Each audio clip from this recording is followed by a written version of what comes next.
श्रीमद् भगवद गीता के मोक्ष संन्यास युग नाम अष्टादश अध्याय का विचार चल रहा है। सप्तम श्लोक से उच्चारण कर लिया जाए। नियतस्य तु संन्यासः कर्मणो नोपपद्यते मोहात्तस्य परित्याग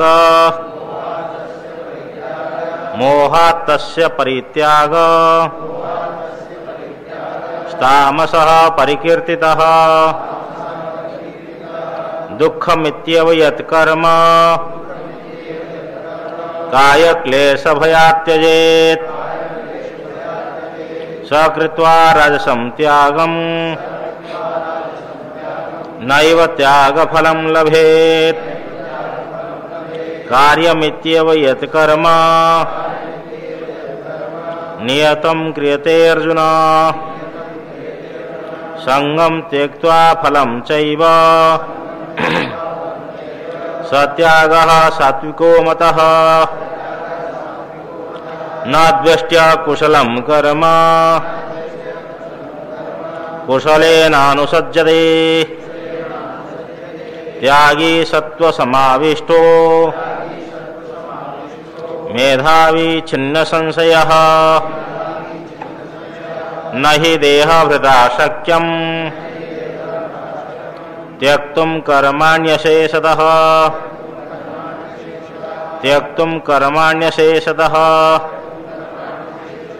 यस्तु कर्मफलत्यागी सत्यागीत्यभिधीयते अनिष्टमिष्टं मिश्रं च त्रिविधं कर्मणः फलम् भवत्यत्यागिनां प्रेत्य न तु सन्न्यासिनां क्वचित् पञ्चैतानि महाबाहो कारणानि निबोध मे सांख्ये कृतान्ते प्रोक्तानि सिद्धये सर्वकर्मणाम् अधिष्ठानं तथा कर्ता कारणं च पृथग्विधम् विविधाश्च पृथक् चेष्टा दैवं चैवात्र पंचमम् शरीरवाङ्मनोभिर्यत् कर्म प्रारभते नरः न्यायं वा विपरीतं वा पञ्चैते तस्य हेतवः तत्रैवं सति कर्तारम् आत्मानं केवलं तु यः पश्यत्यकृतबुद्धित्वान्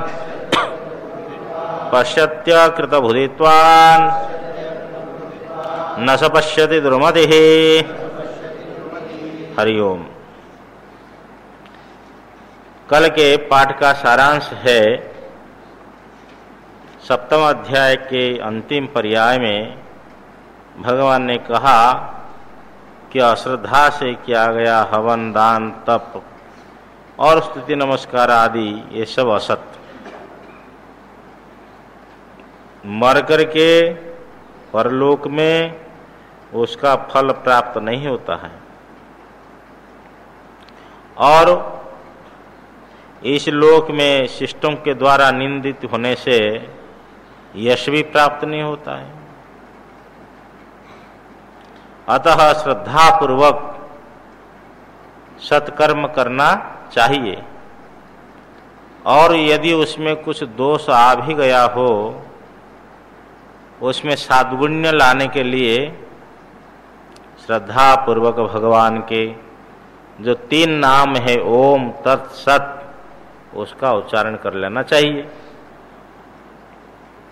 अष्टादश अध्याय के प्रथम पर्याय चल रहा है। अर्जुन का प्रश्न त्याग संन्यास शब्द के अर्थ और त्याग शब्द के अर्थ के जो याथात्म्य है उसको जानने के जिज्ञासु है। भगवान ने चारों मत उपस्थापन करके ये कह दिया कि हे पुरुष व्याघ्र, हे अर्जुन, यज्ञ दान तप इनका त्याग नहीं करना चाहिए। फल के अनिच्छुक व्यक्तियों के द्वारा जब ये अनुष्ठित होते हैं तो उनके अंतःकरण के शोधक बनते हैं। ये भी कर्तृत्व अभिनिवेश और फल को छोड़ करके कर्तव्य है, ये भगवान का उत्तम मत है। आज सप्तम श्लोक से देखा जाए। इसीलिए जो अज्ञानी है, कर्म के अधिकारी और साथ साथ मुमुक्षु भी है, संसार से छूटने की इच्छा है और जन्म मरण चक्र में नहीं आना चाहता है, जिसको ये इच्छा नहीं है उनके लिए तो कोई कर्तव्य बात बनती नहीं है। जिनको संसार से ऊपर उठने की इच्छा है उसके लिए भगवान कह रहे हैं, देखो नियतस्य तु संन्यासः कर्मणो नोपपद्यते मोहात् तस्य परित्याग तामसः परिकीर्तितः। तो का अर्थ परंतु नियतस्य कर्मणो, नित्य कर्म का संन्यासः न उपपद्यते, संन्यास त्याग जो है उचित नहीं है, नित्य कर्म का परित्याग उचित नहीं है। क्यों? क्योंकि जो अज्ञानी है और मुमुक्षु है उनको तो अंतःकरण की शुद्धि की आवश्यकता है ना, वो तो अभिष्ट है। तो अभिष्ट होने के कारण से उनके द्वारा फिर वो त्याग नहीं होना चाहिए, परंतु उनको ये ज्ञान नहीं है कि नित्य कर्मों का फल अंतःकरण के शुद्धि है। इस प्रकार मोहात अविवेक से, अज्ञान से तस्य परित्यागः, उस नित्य कर्म का जो परित्याग है तामसः परिकीर्तितः, ये तामस त्याग कहा गया है। विवेकियों के द्वारा, शिष्ट पुरुषों के द्वारा समझ लेना चाहिए। नहीं समझा कि आज शिवरात्रि व्रत है तो शिवरात्रि व्रत का पालन करना चाहिए। आज रामनवमी है, जन्माष्टमी है, लेकिन उसके महात्म्य को समझा नहीं समझ करके उसका त्याग किया, तो उससे जो त्याग हुआ उस त्याग को तामस त्याग कहा गया। ये तो महाशिवरात्रि को समझाने के लिए कहा गया, लेकिन नित्य कर्म जो है यज्ञ दान आदि सब समझना चाहिए। उसके आगे पीछे ये भी सब आ जाएंगे। और एक व्यक्ति समझता है कि हमारी शिवरात्रि का महान फल है, परंतु कौन रात भर जगे, काय क्लेश, बड़ी कठिनाई। लोग जगने के लिए चाय भी पीते हैं कि निद्रा न आवे, लेकिन एक व्यक्ति बोले कौन रात भर जगेगा, छोड़ो। काय क्लेश भय से जो त्याग देता है तो उसका जो त्याग है वो राजस त्याग है। यही कह रहे हैं, दुख मित्यव यत कर्म काय क्लेश भया त्यजेत सकृत्वा राजसम त्यागम नैव त्याग फलम लभेत। दुखम यत कर्म, जो कर्म, जो कुछ कर्म, दुखम इत्येव, दुख है इस प्रकार ही समझ करके कि दुख रूप है कर्म। कर्म का अनुष्ठान करना दुख रूप है। क्यों भाई सन्यासी ले लो? बोले क्यों ना, सन्यासी लेने से संध्या बंधन नियम आदि सब छूट जाएगा। देखो अब संध्या बंधन से डर करके कोई सन्यासी लेना चाहता है तो वो तो ठीक नहीं हुआ। बिना वैराग्य से, हाँ, तो कहे चलो जी अब तो बूढ़े हो गए, क्या बूढ़े तक भी ब्रह्मचर्य रहना, क्या सन्यास तो ले लो। ऐसा नहीं, जब तक वैराग्य नहीं है तब तक सन्यास आश्रम में नहीं आना चाहिए। तो किसी काय क्लेश भय से त्याग करना उचित नहीं। जो कुछ कर्म दुख रूप है इस प्रकार ही मान करके, इस प्रकार ही काय क्लेश भयार्थ, काय क्लेश भय से त्यजेत, जो कुछ कर्म त्यागा जाता है, भावार्थ है स, वो जो है त्याग हुआ वो तो राजस त्याग है।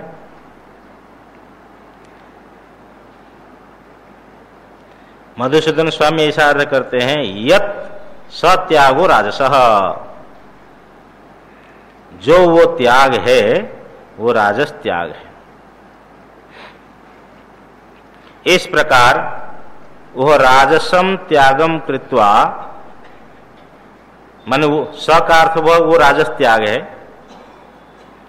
फिर राजसम त्यागम कृत्वा, राजस त्याग करके त्याग फलम, त्याग का जो फल है मोक्ष है, नैव लभेत, मोक्ष को प्राप्त करता ही नहीं, क्योंकि त्यागात शांतिरनंतरम, त्याग से अंतःकरण शुद्धि ज्ञान मोक्ष है। तो वो जो यत सत्यागो राजसः, जो वो त्याग राजस हुआ है, और राजसम त्यागम कृत्वा, राजस त्याग करके नैव त्याग फलम लभे, त्याग फल जो मोक्ष है उसको प्राप्त नहीं करता। फिर सात्विक त्याग क्या है? सात्विक त्याग यहां देखो, तामस त्याग और राजस त्याग में कर्मों का ही त्याग हो गया। सात्विक त्याग में कर्म त्याग नहीं है, कर्म का अनुष्ठान है, परंतु फल त्याग है, करने का अहंकार का त्याग है। कार्यमित्यव यत् कर्म नियतम क्रियते अर्जुन, संगम त्यक्त्वा फलम चैव सत्यागः सात्विको मतः। हे अर्जुन, कार्यम इति करना चाहिए, इस प्रकार ही यत नियतम कर्म, जो नित्य कर्म क्रियते किया जाता है, कि करना चाहिए, इस प्रकार ही निश्चय करके जो कर्म किया जाता है। कैसे किया जाता है? संगम त्यक्त्वा, संग का अर्थ क्या हुआ? हिंदी में तो आसक्ति दिया है, हाँ देखो विशेष अर्थ क्या है बोलिए? हाँ देखो ना, हाँ कर्तृत्व अभिनिवेश, ये संघ का विशेष अर्थ है। मधुसूदन स्वामी ने किया ना कि कर्तृत्व अभिनिवेश, क्योंकि आगे फलम चाहिए, आप फल छोड़ रहे हैं अर्थात फल की आसक्ति छोड़ रहे हो। फल का त्याग अर्थात फल की आसक्ति नहीं है, और संग का अर्थ हुआ करने का अहंकार न हो। संगम त्यक्त्वा फलम चैव, संग और फल को त्याग करके ही संग और फल को त्याग करके ही जो करना चाहिए, इस प्रकार बुद्धि से ही नित्य कर्म किया जाता है, स त्यागः सात्विको मतः, वह त्याग सात्विक को माना गया है। कर्म करना है, परंतु कर्म करने का अहंकार, हाँ ये बहुत बड़ा, ये भी तपस्या है। कर्म किया जाए और उसका अहंकार न हो, ये बड़ी तपस्या है। और फल की इच्छा न हो। एक आदमी हाथ उठा लिया, ये खड़ा हो गया, बहुत लोग आए, तो किसी ने कहा कि इतने दिनों से हाथ उठा करके आप तपस्या कर रहे हो, आपको क्या मिला? बोला जो चाहता था वही मिला। बोले क्या चाहते थे? ना मेरे दर्शन बहुत लोग करे, यही चाहता था। तो खूब लोग आए, पेपर में आए, चित्र मेरा पेपर में आया, लोगों ने खूब आए, दर्शन किए। बस यही चाहता था। बस जो तुम यहां चाहते हो ये भी सदा के लिए रहने वाला नहीं है।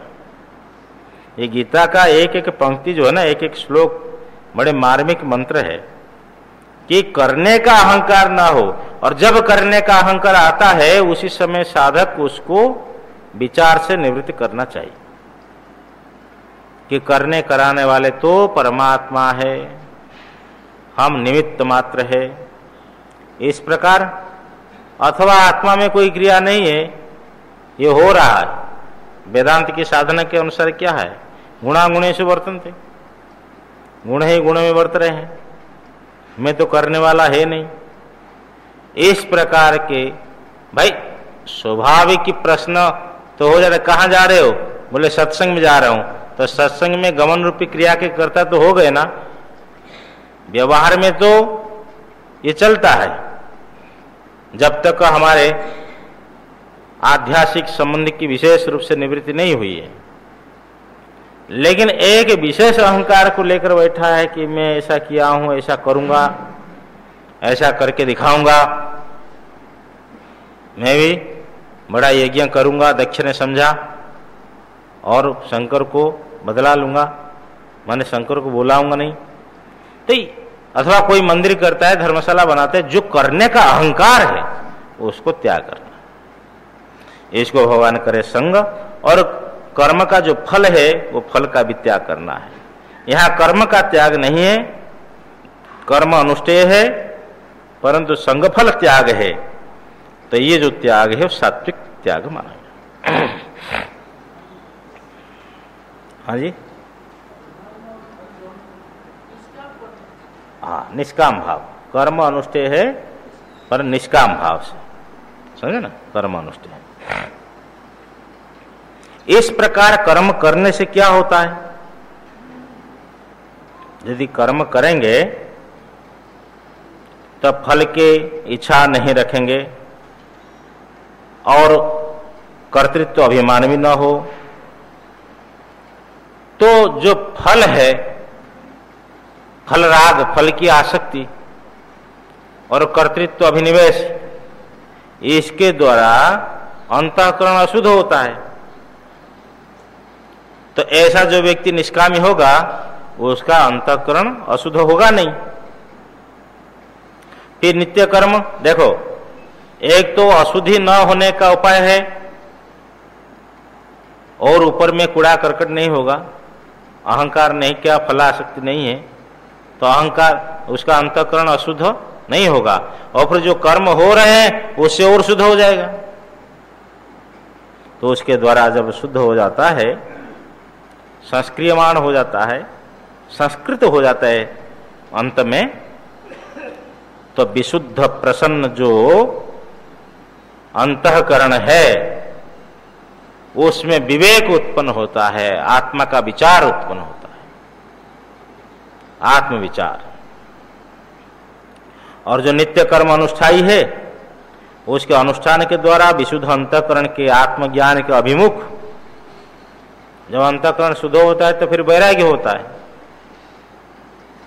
जब वैराग्य होता है तो आत्मज्ञान अभिमुख हो गया।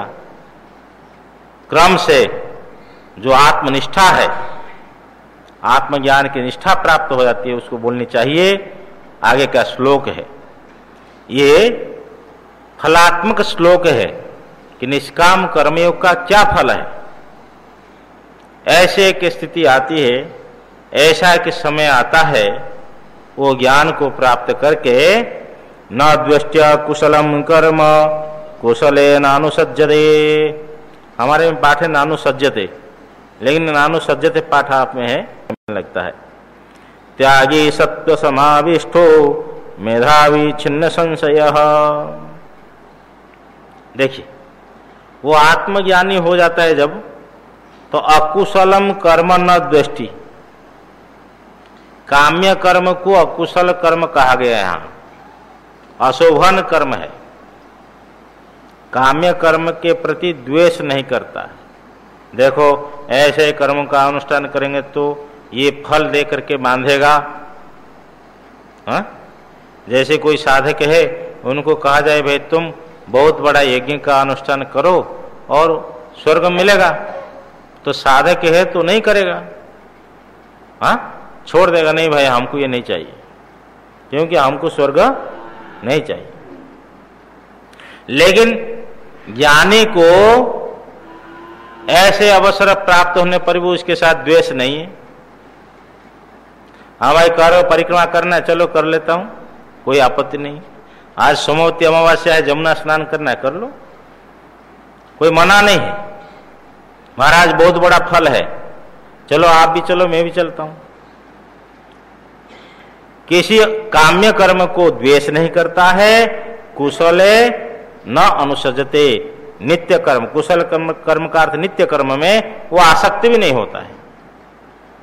जो नित्य कर्म करने वाले हैं तो किसी कारण से आज नित्य कर्म नहीं हो पाया, बड़ा दुख होता है, हो आज कर्म नहीं हो पाया। लेकिन ज्ञानी का छूट गया तो भी कोई ग्लानि नहीं है, क्योंकि आसक्ति नहीं तो ग्लानि नहीं है। कहीं आसक्ति हो तो उसके वियोग से दुख होता है। तो काम्य कर्म में उनका द्वेष नहीं है और नित्य कर्म में उनका आसक्ति नहीं है। ऐसी स्थिति कब आती है? त्यागी, जब वो कर्मफल त्यागी होता है। कर्म करता है परंतु फल त्यागी है, संग त्यागी है। सत्व समाविष्टो, सत्व का अर्थ भाष्यकार भगवान लिखते आत्मा अनात्म विवेक विज्ञान हेतुना समाविष्ट संव्याप्त। आत्मा अनात्मा विवेक विज्ञान हेतु से संयुक्त अंतःकरण वाला हो जाता है। और थोड़ा सा आनंद गिरी ने स्पष्ट कर दिया कि सत्वम का अर्थ है यथार्थ ग्रहण सामर्थ्यम, यथार्थ ग्रहण सामर्थ्य उसके अंतःकरण में आ जाता है। क्योंकि कर्म किया है, फल त्याग किया है। देखो बहुत बड़े बड़े नाम कमाने वाले भी पीछे रह जाते हैं यदि फल की इच्छा है और आसक्ति है, करने का अहंकार है, और समाज में तो उनका बहुत बड़ा नाम है, पूजे जा रहे हैं, बहुत बड़े बड़े, हाँ, उनका सब काम है। परंतु जमुना किनारे में, गंगा किनारे में निष्प्रिय होकर के निष्काम भाव से बैठे हुए ऐसा कोई कर्मयोगी हो अथवा ज्ञान योगी हो, वो लक्ष्य को प्राप्त कर जाते हैं। जिसका संसार में कोई नाम नहीं, जिसको कोई नहीं जानते हैं, ऐसे ही महापुरुष भी अन्न क्षेत्र में प्रच्छन्न रूप से आते होंगे रोटी खाने के लिए, क्षुधा निवारण करना है। ये स्थिति है कि त्यागी है कि नहीं है, और वो त्यागी है या नहीं है वो स्व संवेद्य है। तो कर्मफल त्यागी और करने का अहंकार का भी त्याग किया हुआ है। सत्व समाविष्टो यथार्थ ग्रहण सामर्थ्य से संपन्न, उसके अंतःकरण में यथार्थ ज्ञान करने का सामर्थ्य आ गया है। मेधावी, उनको आत्मज्ञान हो गया। और छिन्न संशय, आत्मस्वरूप अवस्थान ही परम निश्रेष मोक्ष का साधन है, निश्रेष का साधन है, अन्य कुछ नहीं है। इस प्रकार निश्चय से जिसका संशय छिन्न हो गया हो, ऐसी जो ब्रह्मज्ञानी, वह कुशल काम्य कर्म को द्वेष नहीं करता है और नित्य कर्म में आसक्त नहीं होता है। क्योंकि अनेक वर्षों से नित्य कर्म करता रहा निष्काम भाव से। जो अधिकारी पुरुष पहले कहे गए प्रकार से कर्मयोग अनुष्ठान के द्वारा क्रम से संस्कृत अंतःकरण वाला हो करके जन्मादि विक्रिया रहित रूप से निष्क्रिय, जो आत्मा अनात्मा इस रूप से सम्यक बुद्ध हो गया कि जन्मादि विक्रिया से रहितत्वेन निष्क्रियम आत्मानम आत्मत्वेन संबुधः। उसको कैसे ज्ञान हुआ कि जो जन्मादि से रहित, विक्रिया विकार से रहित जो निष्क्रिय आत्मा है वही मैं हूं। उसको आत्म रूप से स्वीकार किया, अनुभव हो गया। ये नहीं कि यहाँ आत्मा है, उनको दर्शन करने वाले मैं अलग हूं, ऐसा नहीं है, वो ब्रह्म ही मैं हूं। इस प्रकार जो सम्यक बुद्ध हो गया, ज्ञानी हो गया, वह सब कर्मों को मन से, विवेक बुद्धि से त्याग करके ना कुछ करता ना कुछ करवाता ही, इस प्रकार रहता हुआ नैष्कर्म्य लक्षणाम ज्ञान निष्ठाम अस्नुते।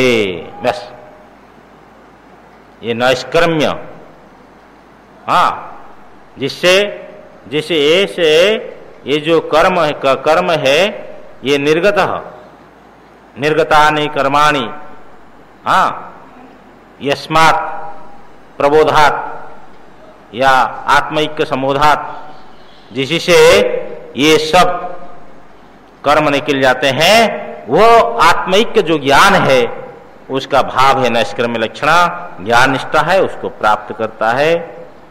ये पूर्वोक्त कर्मयोग का प्रयोजन इस श्लोक के द्वारा कहा गया है कि भाई निष्काम कर्म क्यों करेंगे, इसलिए करेंगे कि आत्म साक्षात्कार हो जाए।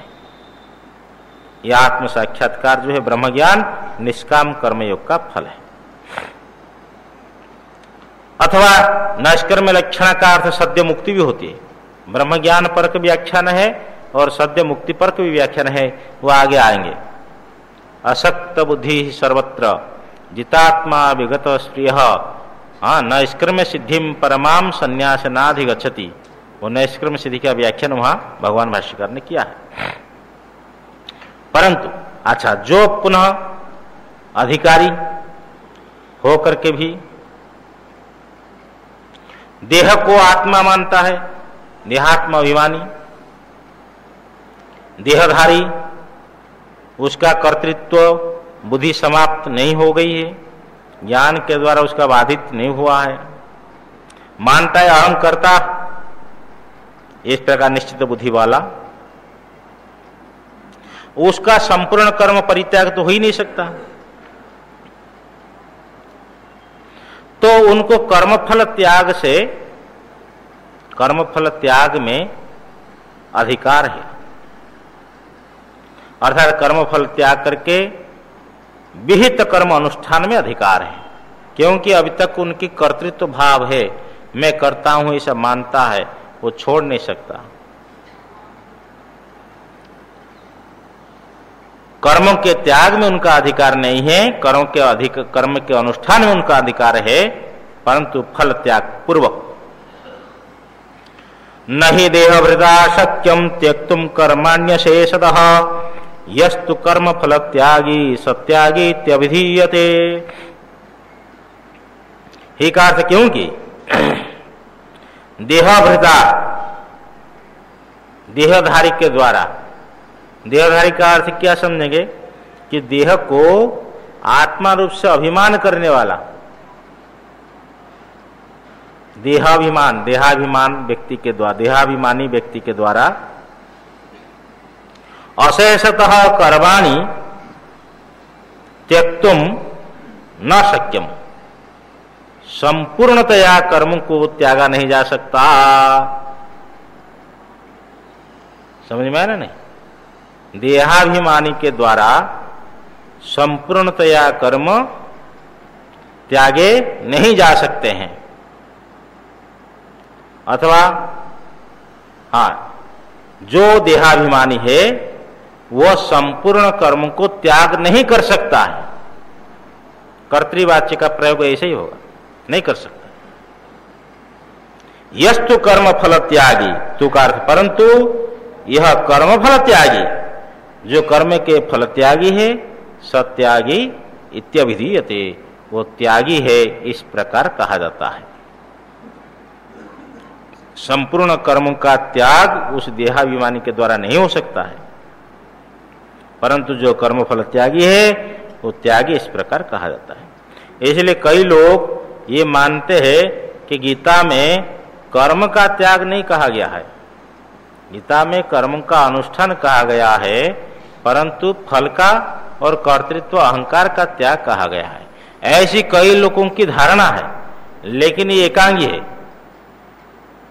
अधिकारी भेद है। जो अधिकारी है, देह को आत्मा नहीं मानता है, उसके द्वारा सब कर्म त्याग हो सकता है।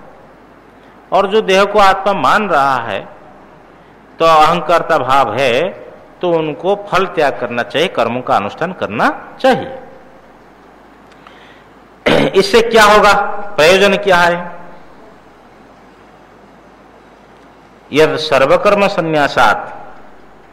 अच्छा ठीक है, सर्वकर्म संन्यास कर देने से क्या मिलता है? तो आगे कह रहे हैं, अनिष्टम इष्टम मिश्रम च त्रिविधम कर्मणः फलम भवत्य त्यागिनाम प्रत्य न तु संन्यासिनाम क्वचित्। बोलते हैं अत्यागी नाम, जो कर्म मात्रों का त्याग नहीं कर पाते हैं, भले ही वो फल त्याग करे लेकिन कर्म त्यागी नहीं है, ऐसे ही अत्यागियों के प्रत्यय मर करके कर्मणः त्रिविधम फलम भवति, कर्म के 3 प्रकार के फल प्राप्त होता है। वो त्रिविध कौन है? अनिष्टम इष्टम मिश्रम च। ये अनिष्ट, इष्ट और मिश्र त्रिविध जो कर्म के फल ये प्राप्त होते हैं। अनिष्ट क्या है? कि नरक, तिर्य आदि लक्षण। भाई मरने के बाद में, अर्थात प्राण छूटने के बाद में नरक में चला गया जीवात्मा, तिर्यक, तिरछा चलने वाला, सांप बिच्छू, उससे उपलक्षित पशु पक्षी सब उसमें चला गया, तो वहां कोई हमको समझाने वाला है क्या? वो तो केवल कष्ट ही भोगना है। एक महाभारत में एक प्रसंग आते, पराशर गीता पढ़िए, महाभारत के अंतर्गत, उसमें बतलाया है कि ये कर्म करेगा तो इसमें जाएगा, ये कर्म करेगा तो इसमें जाएगा, ये कर्म करेगा, बड़े लंबे चौड़े। हाँ, तो ये सब पढ़ने के बाद में तो सजग हो जाना चाहिए साधक को। ये अनिष्ट फल है। और एक इष्ट फल है जिसमें सुख बहुल है, देवादि लक्षण, देव यक्ष रक्ष गंधर्व आदि। और मिश्र मनुष्य है, मनुष्य है, इसमें पुण्य पाप का, देवादियों में पुण्य अधिक है, पुण्य बहुल है, तब उसका सुख बहुल है। नरक आदि में जाएंगे तो पाप बहुलता से नरक की प्राप्ति होगी, वहां दुख बहुलता है। और मनुष्य में सुख दुख दोनों मिश्र है। ये नहीं समझना चाहिए कि 50-50 है, ऐसा नहीं होना चाहिए। क्योंकि ऐसा भी देखने में आता है कि लोक में मनुष्य में कई धनाढ्य है, कई निर्धन है, आदि आदि, कोई स्वस्थ है, कोई अस्वस्थ है। लेकिन जैसे 33% लाने पर विद्यार्थी पास होता है, इसी प्रकार भगवान के दरबार में ऐसे ही कर्म व्यवस्था होगी कि इतना कर्म पुण्य और इतना कर्म पाप हो तो उसको मनुष्य जन्म मिलता है। वो कितनी परसेंट है, वो 33 है या 25 या 20 है, वो तो कोई शास्त्र में तो उल्लेख नहीं है, केवल मिश्र शब्द कहा है। हाँ, जहां तक हो वहां से अधिक आ गया मार्ग तो फिर मनुष्य को मिश्र माना जाता है, तो इसमें मिला जुला सा फल प्राप्त होते हैं। इस प्रकार अत्यागी नाम, जो कर्मों के त्यागी नहीं होते हैं, प्रत्यय मर करके कर्मणः, कर्म के अनिष्टम इष्टम मिश्रम च त्रिविधम फलम भवति। अनिष्ट, इष्ट और मिश्र 3 प्रकार के फल जो है ये होते हैं। किसको कैसा मिलता है उसके ऊपर निर्भर करता है, उसका कर्म कैसा है, कर्म के आधार पर सब मिलता है। आज भी हम लोग प्रारब्ध वशात से भोग रहे, जो भी जीवात्मा भोग रहा है प्रारब्ध वशात, कोई किसी को सुख प्रदान दुख प्रदान नहीं करता है, ये निश्चित ध्रुव सत्य है। न तो सन्यासी नाम क्वचित, तो का अर्थ परंतु जो सन्यासी है, परमार्थ ज्ञानी, परमहंस परिव्राजक, ब्रह्म ज्ञानी, यहां सन्यासी का अर्थ मोक्ष ज्ञानी लेना, उन ज्ञानियों के प्राण छूटने के अनंतर न अनिष्ट न इष्ट न मिश्र कर्म के फल प्राप्त होता है, नहीं प्राप्त होते। सन्यासी नाम तो माने परंतु न क्वचित, कहीं भी फल प्राप्त नहीं होता है। ये नहीं समझना चाहिए कि विविदेशा जो सन्यासी है केवल शिखा और सूत्र का त्याग कर दिया, गेरुआ वस्त्र का धारण कर लिया, और तथाकथित जो लोग सन्यासी है हम लोग और अनुभव नहीं हुआ है, तो आप कहोगे सन्यासी में तो कोई कर्म का फल नहीं है। ऐसा नहीं, कर्म का फल तो मिलेगा।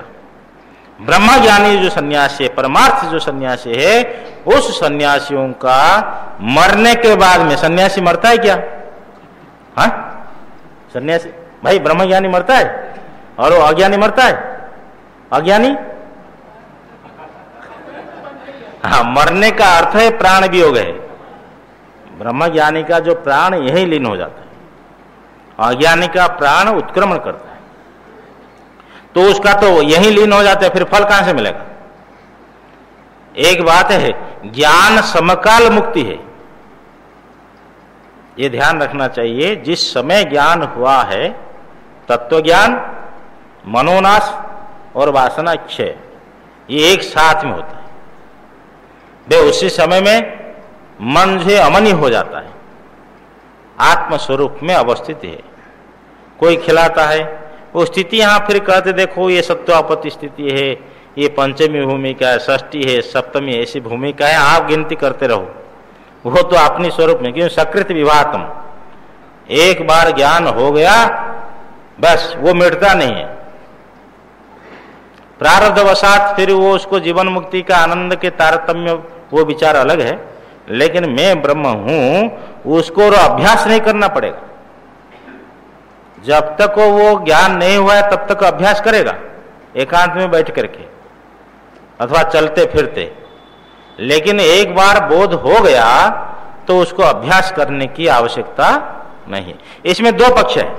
देखो वेदांत के प्रक्रिया में, प्रकरणों में अहम ब्रह्मास्मि तत्वमसि, गुरु ने कहा कि तुम ब्रह्म हो, ये शब्द से कौन सा ज्ञान उत्पन्न होता है?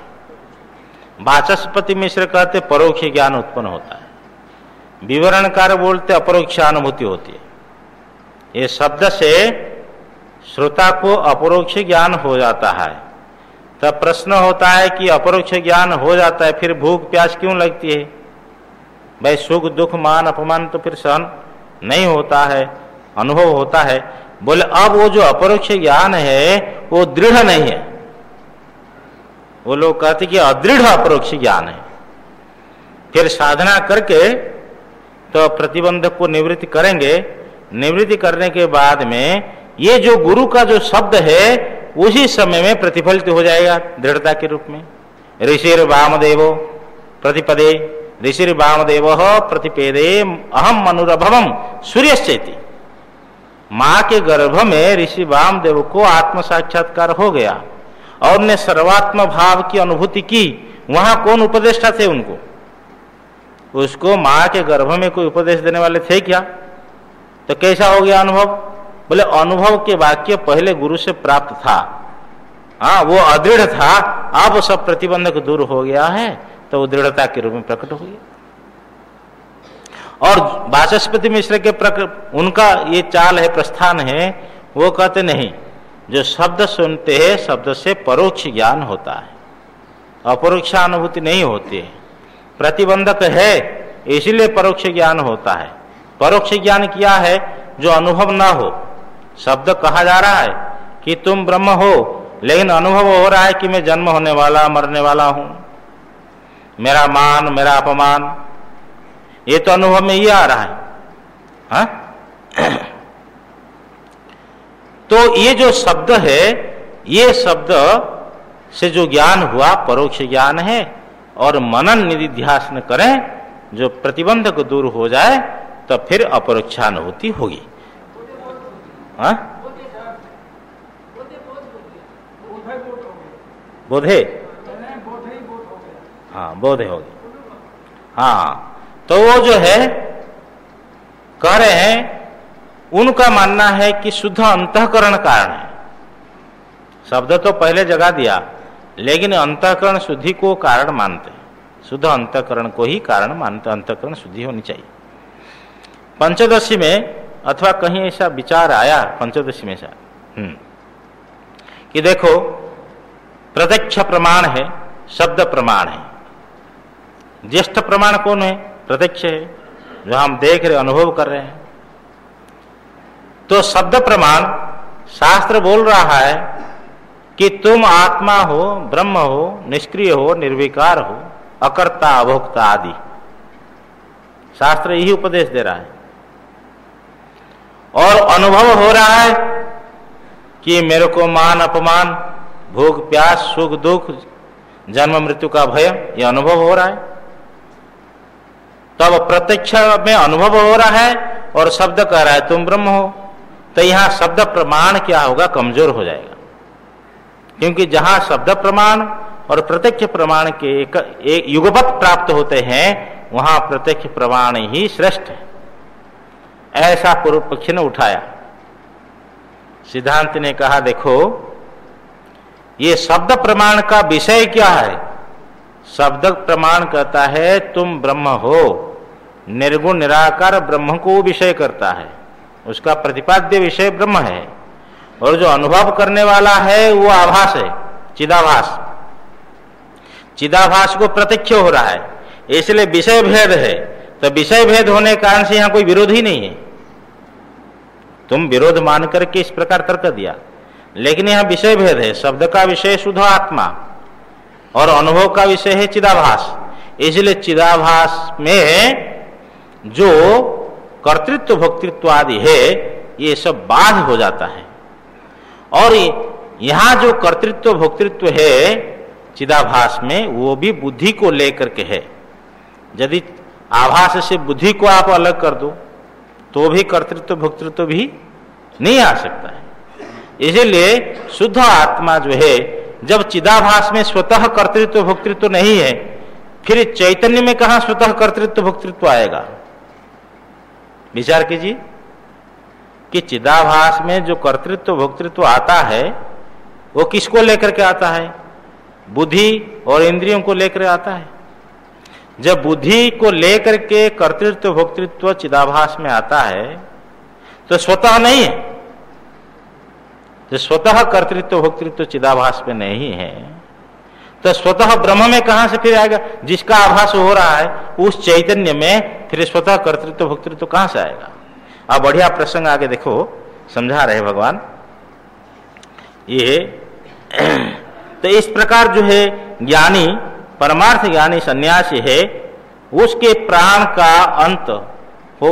ऐसे तो ज्ञान समकाल सब बाधित हो जाता है, फिर उसका जब प्रारब्ध कर्म की समाप्ति हो जाती है उसके अनंतर तो उनको कर्म का फल प्राप्त नहीं होता है, क्योंकि संपूर्ण कर्म ज्ञान रूप अग्नि के द्वारा निर्बीज हो चुके हैं, भस्म हो चुके हैं। कोई कर्म फल देने के लिए रहा नहीं। अब देखिए भगवान भाष्यकार लिख रहे हैं कि ये बात नहीं है जो केवल सम्यक दर्शन निष्ठा वाले अविद्यादि संसार बीजों को उन्मूलन नहीं करते। इसलिए परमार्थदर्शी जो ब्रह्म ज्ञान, उनका ही अशेष कर्म संन्यास में संभव है, अशेष कर्म संन्यास में अधिकार है। भावार्थ बोल रहे हैं, उसमें ही अशेष कर्म संन्यासित्व का संभव है, क्योंकि अविद्या अध्यारोपित आत्मा में क्रिया कारक फल ये सब अविद्या के द्वारा तो अध्यारोपित हुए कि मैं पढ़ा रहा हूं, मैं यज्ञ कर रहा हूं, मैं अमोघ कर रहा हूं, ये जो क्रिया है और क्रिया को लेकर के जो कर्ता भाव आया और क्रिया का जो फल है, क्रिया के द्वारा जो प्राप्त करने का अभिष्ट है कर्ता को, ये तीनों ही अविद्या निमित्तक है। ये आत्मा में तीनों का आरोप हो गया। यदि अविद्या ना हो तो आरोप नहीं हो सकता है। न तो अज्ञा जो अधिष्ठान आदि क्रिया कर्तृ कारकाणी आत्मा रूप से इनको जो देख रहा है उसका अशेष कर्म संन्यास नहीं हो सकता। देखिए, कर्म वहां हो रहा है, जो व्यक्ति मान रहा है कि कर्म वहां हो रहा है वो ज्ञानी है, और कर्म यहां हो रहा है, जो व्यक्ति मान रहा है कर्म मेरे में हो रहा है वो अज्ञानी है। जहां कर्म हो रहा है यदि वहां मान लिया जाए तो ज्ञानी है, जहां कर्म कहां कर्म हो रहा है मान रहा है कि मेरे में हो रहा है वो अज्ञानी है। और इसी बात को समझ देखिए, तो भगवान कह रहे हैं पंचैतानि महाबाहो कारणानि निबोध में सांख्ये कृतांते प्रोक्तानि सिद्धये सर्वकर्मणाम। हे महाबाहो, एतानि पंच कारणानि, जितने कर्म होते हैं ये 5 कारण है। हाँ, सिद्धये सर्वकर्मणाम, सर्वकर्मणाम सिद्धये, सब कर्मों के निष्पत्ति के लिए एतानि पंच कारणानि, ये 5 कारण है। कहा? हाँ, मैं निबोध, मेरे वचन से समझ ले। ये जो 5 कारण है सांख्ये कृतांते प्रोक्तानि, सांख्य का अर्थ होता है ज्ञानतव्य पदार्थ, जिस शास्त्र में कहे जाते हैं वो सांख्य है, वो हो गया वेदांत। और उसको और एक विशेषण दे दिया कृतांत, क्योंकि आत्मा अनात्मा का ज्ञानतव्य पदार्थ वो वेदांत शास्त्र के द्वारा, वेदांत शास्त्र में ही जाना जाता है। और वो कृतांत है इसलिए कि कर्म का अंत वहां हो जाता है। सर्वम कर्माखिलम पार्थ ज्ञाने परिसमाप्यते, ज्ञान में सब समाप्त हो जाता है। यावन अर्थोदपाने सर्वतः संप्लुतोदक आदि के द्वारा भगवान ने कहा ज्ञान में कर्म का अंतर्भाव।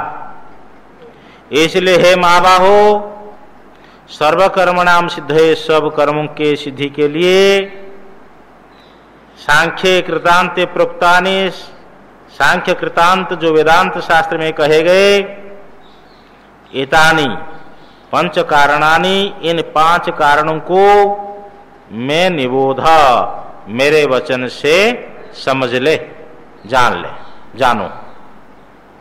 वो 5 कारण क्या है?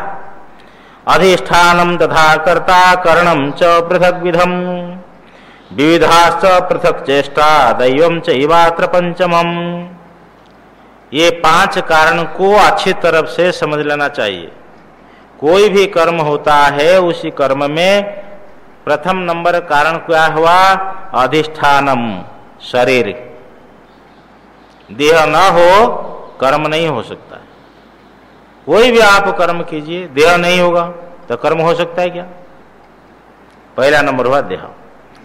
तथा कर्ता, उसी प्रकार जो चिदाभास करता है वो भी ना हो तो कर्म न होगा। वो भी जो उपाधि लक्षण भोगता है वही करता यहाँ है। करणम च पृथक विधम, और विभिन्न प्रकार के जो करण है, ये ज्ञान इंद्रिया, 5 कर्म इंद्रिया है, 5 ज्ञान इंद्रिया, ये सब विभिन्न प्रकार जो करण है, मन है, बुद्धि है, अहंकार है, ये अंतस्थ, ये सब विभिन्न प्रकार के जो है करण है। यहाँ 12 संख्या लिया है, 5 ज्ञान इंद्रिया, 5 कर्म इंद्रिया और मन बुद्धि, ये भी कारण है, ये इंद्रिया भी कारण है। अंतःकरण, बहिष्करण। विविधाश्च पृथक चेष्टा, और विभिन्न प्रकार के जो वायवीय चेष्टा है, प्राण अपान आदि। अरे भाई, जैसे हमने हाथ उठाया कि अग्नये स्वाहा, और वहीं हमारे हाथ में जो नस में वायु चल रही है वो रुक जाए तो हो सकता है क्या? यदि हाथ में वायु रुक जाए और इधर वापिस ना हो फिर वो कर्म हो सकता है? इसलिए विभिन्न प्रकार के वायवीय जो चेष्टा है, प्राण अपान आदि, ये भी कारण है कोई भी कर्म करे। दूसरी बात, और इसमें पंचम कौन है? अत्र दैवम चैव पंचमम। इस प्रसंग में जो देव है, अनुग्राहक देवता ही पंचम है, पंचम स्थान को जो पूर्ण करने वाला, कि देवता के अनुग्रह ये इंद्रियों के अनुग्राहक देवता, जैसे चक्षु है, चक्षु के अनुग्राहक देवता है सूर्य। हम लोग समझ नहीं पाते, लेकिन सूर्य का अनुग्रह है तभी नेत्र देख रहा है। दिग देवता का अनुग्रह है तभी श्रोत्र सुन रहा है। ये सब इंद्रियों के अनुग्राहक देवता अपने अनुग्रह करते हैं। ये भी पंचम कारण है। कितने हो गए? 5 है। आपको हमने एक बार सुनाया था या नहीं सुनाया था कि ये जो पंडित थे बड़े अच्छे बगीचा बनाया, हाँ, और उस बगीचा में बहुत बढ़िया सुंदर फल फूल, तो बोलते हैं गाय आ गई उस बगीचा में। हाँ, सुनाया था ना? उन्हें मार दिया तो हाँ, तो वो इंद्र के पास कहा ब्रह्म हत्या पाप जो गो हत्या पाप आया, तो बोला जाओ उनमें लगो इंद्र को, क्योंकि अधिष्ठात्री देवता इसका हस्त का इंद्र है, अनुग्राहक देवता है। तो आदि आदि उसको फिर इष्ट प्रश्न नहीं करना है। ये सब जो है अपने शरीर के अंदर में जो इंद्रियां है, ये चक्षुरादि, इन्हीं के अनुग्राहक जो देवता है, ये भी पंचम कारण है। आगे कह रहे हैं भगवान, शरीर वांग मनोभिर यत् कर्म प्रारभते नरः न्यायं वा विपरीतं वा पंचैते तस्य हेतवः। नरः जो मनुष्य, शरीर, मांग और मन, ये 3 प्रधानता इनकी की रहेगी। तो शरीर, वाणी और मन से जो भी यत् कर्म प्रारब्ध नर, जो कर्म प्रारंभ करता है, वो कर्म न्यायम वा विपरीतम वा, शास्त्रीय हो अथवा अशास्त्रीय हो, पंचैते तस्य हेतवः, उस कर्म के एते पंच, ये जो 5 है वो हेतव है, ये हेतु होते हैं। कोई भी कर्म करें तो भाई ये तो, लेकिन इसको 3 प्रकार से विभक्त कर दिया, चाहे शरीर से हो, चाहे वाणी से हो, चाहे मन से हो। कर्म करते समय इनकी प्रधानता और भोग समय में भी इनकी प्रधानता है। या तो शरीर से भोगेगा, या तो वाणी से भोगेगा, या तो मन से भोगेगा। इसलिए 3 प्रकार कह दिया। तो इस प्रकार शरीर, वाणी और मन से नरः मनुष्य यत् न्यायम वा विपरीतम वा कर्म प्रारभते, जो शास्त्रीय अथवा अशास्त्रीय कर्म प्रारंभ करता है, तस्य एते पंच हेतवः, उसके ये 5 हेतु होते हैं। ये 5 हेतु कौन कौन हुए? शरीर और चिदाभास, विभिन्न प्रकार के इंद्रियां और वायवीय चेष्टा और अनुग्राहक देवता, 5। इसमें शुद्ध आत्मा कोई करता रहा क्या? इसमें आप और हमारा जो वास्तविक स्वरूप है वो क्या है? नित्य शुद्ध बुद्ध मुक्त स्वरूप, सत चित आनंद स्वरूप है। आपका और हमारा क्या स्वरूप है? यही स्वरूप है ना। तो इसमें कोई करता कहा क्या? बस मैं, हाँ, मेरा सतचित्त आनंद रूप कोई कोई जाने रे, जो मेरा सतचित्त आनंद स्वरूप, तो इसमें कर्तृत्व भाव से नहीं कहा गया तो मैं अकर्ता हूं, ऐसा समझने वाला विवेकी है। जो ऐसा नहीं समझता है, इन 5 में होने वाले कर्म को अपने सच्चिदानंद स्वरूप में आरोप कर लेता है, वह अविवेकी है। यही कह रहे हैं भगवान आगे। तत्रैवं सति कर्तारम आत्मानं केवलम तु यः पश्यत्य कृतबुद्धित्वान् न स पश्यति दुर्मतिः। तत्र एवं सति, वहां इस प्रकार होने पर, इस स्थल पर ऐसा होने पर, इस प्रसंग में ऐसा होने पर, यह जो व्यक्ति, तू का अर्थ परंतु, यह जो व्यक्ति केवलम आत्मानं कर्तारम पश्यति, शुद्ध आत्मा, केवल का अर्थ शुद्ध है, शुद्ध आत्मा को जो कर्ता के रूप से समझता है, केवलम आत्मानं कर्तारम पश्यति, ऐसा होने पर जो 5 कर्ता है, कर्मों के कारण है, यहाँ ऐसा होने पर, परंतु जो शुद्ध आत्मा को कर्ता के रूप से पश्यति, वो देखता है, अनुभव करता है। क्यों देखता है? बोले उसका अंतःकरण शुद्ध नहीं हुआ, मलिन बुद्धि वाला है, कोई वेदांत का ज्ञान उसको नहीं है, कोई गुरु के पास में उन्होंने कभी बैठा नहीं, उससे उपदेश प्राप्त नहीं किया है, कोई श्रुति अनुकूल तर्क नहीं किया उन्होंने।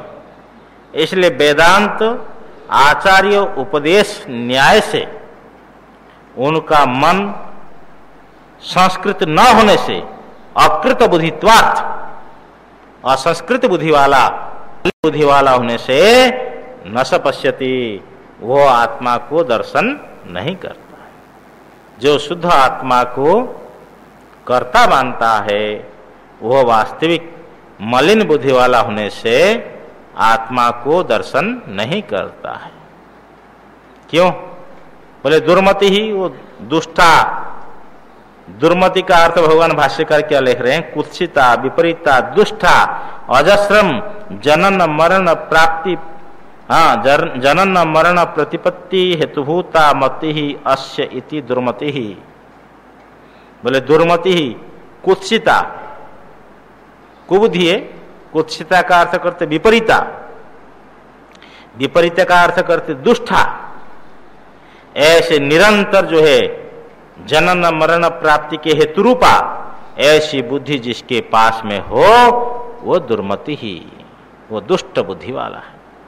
ये जो प्रसंग है, शांति से बैठ कर विचार करते हम लोग। कई लोग आते 2 मिनट बैठते, बोले क्या बाबा बोलता है, तो फिर निकल जाते हैं। क्योंकि उसको तो राधे राधे श्याम मिला दे ताली बजाओ, तब वो प्रसंग ठीक लगता है। ये अंदर क्या है? शास्त्र एक होता है, एक महात्मा ने कहा, एक होता है तैरात और एक होता है गोताखोर। तैरात क्या करता है? ऊपर ऊपर में कोई चीज नदी तालाब में बह गया हो, उसको तैर करके उठा कर ले आएगा। और गोताखोर क्या होता है कि नीचे जा करके जो रत्न पड़े हो उसको लाता है। तो हमारे जो महापुरुष भगवान शंकराचार्य आदि, इन्होंने सब शास्त्र के वास्तविक अर्थ क्या है, तो उसको ठीक ढंग से यहाँ निरूपण किया है। वो एकाग्र चित्त से अंतर्मुख होकर के हम लोग देखेंगे तो रत्न अपना को प्राप्त होता है। बोलो सच्चिदानंद भगवान की जय। ओम पूर्णमदः पूर्णमिदं पूर्णात् पूर्णमुदच्यते पूर्णस्य पूर्णमादाय पूर्णमेवावशिष्यते। ओम शांति शांति शांति। शंकरं केशवं बादरायणं सूत्रभाष्य कृतौ वन्दे भगवन्तौ पुनः पुनः। ईश्वरो गुरुरात्मेति मूर्तिभेद विभागिने व्योमवद्व्याप्तदेहाय दक्षिणामूर्तये नमः। ओम शांति शांति शांति। सच्चिदानंद भगवान की।